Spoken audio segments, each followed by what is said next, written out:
একটি ভালোবাসার গল্প শুনুন। একটি ছেলে এবং একটি মেয়ে তারা একই অফিসে কাজ করতো এবং তারা একে অপরকে প্রচন্ড ভালোবাসতো। একেবারে ভালোবাসা একেবারে গাদাগাদি একেবারে এমন সময় মেয়েটি যখন জিজ্ঞাসা করলো, "আচ্ছা তুমি কি আমাকে বিয়ে করবে?" তখন ছেলেটি নার্ভাস হয়ে গিয়ে বলল, "হ্যাঁ, হ্যাঁ, বিয়ে? বিয়ে মানে আমি তো এখনো বাচ্চা খুকু। হ্যাঁ, হ্যাঁ, এখনো জল খাই। আমাকে তো নাক টিপলে দুধ পড়ে। হ্যাঁ, হ্যাঁ, আমি কি বিয়ে?"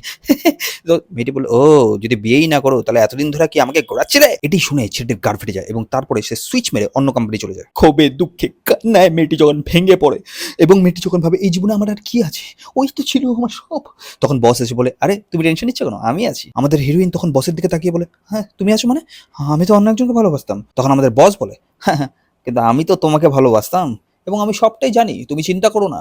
তোমার কোনো কিছুর অভাব হবে না।" আমাদের নায়িকা একটু টেনশনে পড়ে যায়। কি করবে বুঝতে পারে না। তখন ছেলেটি বলে, "দেখো, আমি তোমাকে বিয়ে করব। পয়সা আমার অনেক আছে। তাহলে চিন্তা কিসের? হ্যাঁ করে দাও।" পিআর এবং এইচআর উভয় প্রেসারে পড়ে মেয়েটি হ্যাঁ করে দেয় এবং বসের সঙ্গে মেয়েটির বিয়ে হয়ে যায় এবং তারপর তাদের দুটো বাচ্চা হয় এবং তারা সুখে শান্তিতে সংসার করতে থাকে। অপরদিকে আমাদের হিরো একের পর এক কোম্পানি সুইচ মেরে যাচ্ছে আর একটার পর একটা মেয়েকে লেঙ্গি মেরে যাচ্ছে। তো এইভাবে চলতে চলতে হঠাৎ করে এটি হট এবং সেক্সি মেয়ের সাথে আমাদের হিরোর দেখা হয় এবং সেভাবে এটি আমার সোলমেট, আমি এর সাথেই সারা জীবন কাটাবো, কিন্তু লিভ ইন করে, বিয়ে করে নয়। হঠাৎ করে হিরো একটি অফার পায়, একটি বড় প্যাকেজের অফার পায়, কিন্তু সেটা তার প্রথম কোম্পানির থেকে পায়।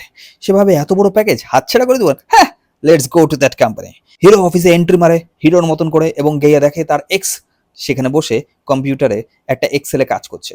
সে গিয়ে বলে, আরে তুমি এখনো এইখানে, তুমি একটাও সুইচ করোনি? তার মানে তোমার প্যাকেজ তো 30,000-এর উপরে নিশ্চয়ই যায়নি। হিরোইন মাথা নিচু করে থাকে, সে কিছুই বলে না। হিরো বলল, তোকে দেখে মনে হচ্ছে তুই এখনো খুশি না। আমাদের হিরোইন তখন মাথা উঁচু করে বলে, তুই চিন্তা করিস না, তোর প্যাকেজ যতই হোক সময়ের ঠিক মাইনা পেয়ে যাবি, কারণ তোর বস আমার বর। এটি শোনার পর আমাদের হিরোর মাথা ঘুরে যায় এবং সে হিরোইনের দিকে তাকিয়ে বলে, হ্যাঁ ঠিক আছে, আমারও এখন স্টেবল গার্লফ্রেন্ড আছে এবং আমিও খুশি। কিন্তু এই পুরো ঘটনাটাই বস পিছন থেকে দাঁড়িয়ে দেখছিল যে তাদের কি রিয়াকশন হয়। নায়িকা কি এখনো হিরোকে ভালোবাসে নাকি সে আমার সাথে খুশি? যাই হোক, বস যখন হিরোর এই কথাটা শুনে নিশ্চিন্তে তার কেবিনে গিয়ে বসে এবং হিরো ডেস্কে গিয়ে বসে ল্যাপটপ খুলে কাজ করতে শুরু করে। আর নায়িকা আস্তে আস্তে বলে ওঠে, তুই কি সত্যিই খুশি? এখন এই গল্পটা নিয়ে যদি আমি একটা বাংলা সিনেমা বানাই, তাহলে এই সিনেমার হিরো হবে দেব, নায়িকা হবে শুভশ্রী, বস হবে রাজ চক্রবর্তী এবং সেই নতুন গার্লফ্রেন্ড হিরোর হবে রুক্মিণী। তো কেমন লাগলো এই গল্পটা?